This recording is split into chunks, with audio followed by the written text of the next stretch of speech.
Hello and welcome to the Philadelphia Sports Talk. I'm your host, Owen Payton, alongside Jacob and Caden. Today we're going to be talking about how our own 76ers can improve. First, Jacob, how do you think they can do that? Well, I really think that, the process was working for a few years, but after seeing how Ben Simmons was a complete failure and how Joel still hasn't won an MVP and is still injury prone, I think Maxey is a bright young star that we can use. I think he is the main point. If we have to get rid of Joel, I'm okay with that. We need to start rebuilding because we can tell that we're losing everyone. We're trading away our draft picks. We're trading away young studs.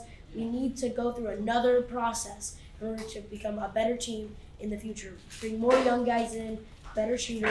I don't want to get rid of Joel, but if we have to build up our team again and make us contenders for a championship, I'm 100% okay with that. That's what I believe. Jacob's saying that we can work off of Tyrese Maxey. How do you think? So my solution kind of goes with that by trading a player, but not Tyrese Maxey, and that is Matisse Thybulle. But the Sixers are a heavily offensive-centered team, and there are teams that are putting up 95 to 100 points against us on a daily basis, meaning defense certainly isn't our strong point, even with the guy like Matisse Thybulle. And Matisse Thybulle's defense doesn't matter if we can't put him on the floor because he can't score. So it's really a matter of getting a scorer to fill in for Matisse Thybulle, get rid of Thybulle, just have good high-scoring games. Because I'm fine with a 120 to 119 win, just like I'm fine with the 89 to 88 win. Thank you. And now we're going to open up for any questions in our live studio audience. My question is for Jacob. Why would we rebuild after having every single year since 2017-18, ever since NBA has had a fully healthy season, making the playoffs and at least making it to the second round in all of them besides one? What would you do to keep the core together and maybe be more successful? Well, let's be honest. I don't think Joel Embiid has much of an ego, but I do think people like James Harden have very large egos, and they're in it for themselves. We need to find a team who has chemistry, who all want to work together and win. And right now, I don't think we have that.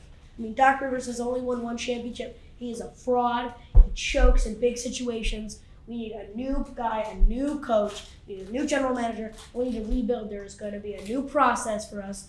And our new process is going to bring in a bunch of young studs. I think we should keep Embiid as a veteran. But if we can get some new studs who aren't busts like Ben Simmons, then we can progress and continue.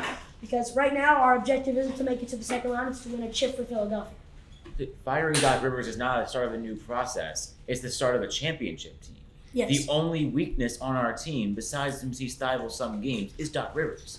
I think that the Sixers could be better without Doc Rivers or without any coach per se, because our players have all the skill in the world. You're telling me that James Harden, Joel Embiid, Tyrese Maxey, and Tobias Harris can't win a championship? Not with Doc Rivers. Thank you both. We got another question here. Now I'm going to address both of you. Do you think the Sixers could trade Tobias Harris potentially to try and help this team? Yes, 100%. I would want that to happen because Tobias Harris, we gave him the max contract over Jimmy Butler. Some say it was Simmons, but in all honesty, Tobias Harris got the max contract over Jimmy Butler. So if I was him, I'd trade away a guy who's wasting our money in Tobias Harris. He spends too much money, doesn't deserve a max contract. That's my say on that. Everyone is so fast to blame Tobias Harris for getting a max deal. That's not his fault. That's the front office's fault. Tobias Harris played his game. He earned a full contract. Do I think he's worth it? No. But getting rid of him isn't going to solve the problem. Sure, it would take away salary cap space, but everyone's so fast to say that it's Tobias Harris's fault. He got the max contract. No, it's not. No, it's not at all. It's the general manager's fault and it's the front office's fault. And it's time to get rid of Doc Rivers, get rid of Daryl Morey, and bring in someone that can actually win basketball games. Well, I think that's all I have to argue with. So that's going to be it for the Philadelphia Sports Talk Show. I'm your host, Owen Payton, with Caden and Jacob alongside me. Thank you.